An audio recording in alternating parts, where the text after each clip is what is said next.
दिल्ली का सबसे खौफनाक अपराध ब्लू हिस्पर मर्डर्स। दिल्ली की रातें और एक सीरियल किलर की दिल्ली जो कभी इतिहास और विरासत का शहर था, आज एक अपराध और रहस्यों का अड्डा बन चुका था। पुलिस की रातें बिना सोए गुजर रही थी क्योंकि हर शहर में एक ऐसा सीरियल किलर घूम रहा था जिसने पूरे शहर को खौफ के साए में डाल दिया था। इस हत्यारों को नाम मिला ब्लू विस्पर किलर क्योंकि वो हर शिकार के कान में मरने से पहले कुछ फुसफुसाता था और फिर उनकी हत्या कर देता था। पहली लाश एक रहस्यमयी सुराग जनवरी की कड़कड़ाती ठंड में दिल्ली के वसंत कुंज इलाके में एक 25 साल की लड़की की लाश मिली। उसकी आंखें खुली हुई और चेहरे पर अजीब सी मुस्कान थी, लेकिन सबसे खौफनाक बात यह थी कि उसकी जीभ काट दी गई थी। पुलिस को उसके हाथ पर नीली स्याही से लिखा एक नंबर मिला। वो नंबर इस तरह से था 2317। इसका मतलब क्या था? अभी पुलिस इस गुत्थी को सुलझा भी नहीं पाई थी कि 48 घंटे बाद एक और लाश मिली। दूसरा शिकार। मौत की गिनती बढ़ती गई। अब की बार लोधी कॉलोनी के पास एक 38 साल के बिजनेसमैन का शव मिला। ठीक वैसे ही, आंखें खुली हुई, चेहरे पर मुस्कान और जीभ गायब।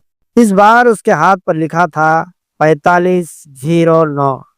दिल्ली पुलिस को समझ में नहीं आया ये संख्या किस चीज की तरफ इशारा कर रही थी, लेकिन फिर एक बात जो डराने वाली थी वो ये कि दोनों शव के कानों में हल्का नीला रंग मिला। जब सीसीटीवी में दिखा कातिल, पुलिस ने सीसीटीवी फुटेज खंगाली और खौफनाक सच्चाई सामने आई।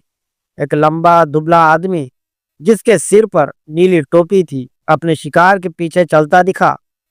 जांच आगे बढ़ी तो पता चला हर मरे हुए व्यक्ति ने मरने से कुछ घंटे पहले एक ब्लूटूथ एयरफोन खरीदा था। क्या ये कोई संयोग था या फिर ब्लू विस्पर किलर ब्लूटूथ के जरिए शिकार को कंट्रोल करता था? रहस्य का पर्दाफाश। पुलिस ने जांच आगे बढ़ाई और ये चौंकाने वाला तथ्य सामने आया। इन सभी हत्याओं के पीछे एक ही ऑनलाइन शॉपिंग प्लेटफॉर्म से खरीदे गए ब्लूटूथ ईयरफोन थे।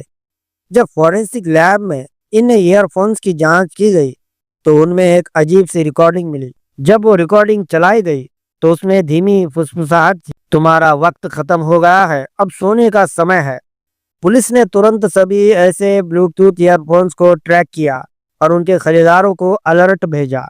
आखिरी शिकार और कातिल की गिरफ्तारी। एक 27 साल का युवक जिसने हाल में ही वही ब्लूटूथ खरीदा था, उसने पुलिस को फोन किया। मैंने अपनी ईयरफोन से अजीब सी आवाजें सुनी है, कोई कह रहा था कि मेरा नंबर अगला है। पुलिस तुरंत उसकी लोकेशन पर पहुंची, लेकिन वो गायब था। घर की खिड़की टूटी हुई थी और जमीन पर खून के धब्बे थे। फिर अचानक पुलिस को पास के गोदाम से हल्की रोशनी दिखाई दी। पुलिस ने दरवाजा तोड़ा और अंदर का नजारा दिल दहला देने वाला था। अंदर 12 लोगों की जीभें शीशे के जार में रखी हुई थी। दीवार पर नीले रंग से ही लिखा था ब्लू विस्पर इज हियर और कोने में बैठा था एक खौफनाक आदमी, ब्लू विस्पर किलर। उसके हाथ में एक ब्लूटूथ डिवाइस था और जब पुलिस ने उसे पकड़ने की कोशिश की, वह सिर्फ हंसता रहा। तुमने मुझे रोक दिया, लेकिन क्या तुम मुझे हरा पाए? एक अनसुलझी पहेली। ब्लू विस्पर किलर को गिरफ्तार कर लिया गया, लेकिन जब पुलिस ने उससे पूछताछ की, वह सिर्फ एक ही बात दोहराता रहा, वक्त खत्म हो गया, अब सोने का समय है। जेल में सिर्फ 3 दिन बाद ही उसने अपनी जीभ काट ली और मर गया। लेकिन मामला यही खत्म नहीं हुआ। एक हफ्ते बाद दिल्ली के कई लोगों के फोन पर अजीब सी ब्लूटूथ फ्रीक्वेंसी एक्टिवेट हुई और कुछ लोगों ने दावा किया कि उन्होंने अपने ईयरफोन से किसी को फुसफुसाते हुए सुना, ब्लू व्हीलर अभी जिंदा है। क्या यह सच में खत्म हुआ? अगर आपके पास ब्लूटूथ ईयरफोन है तो सावधान रहे, क्योंकि हो सकता है ब्लू स्वीपर अब भी किसी को ढूंढ रहा हो। क्या अगला नंबर आपका है? सावधान रहे और अपने ब्लूटूथ डिवाइस चेक करें, क्योंकि असली डर वहीं से शुरू होता है।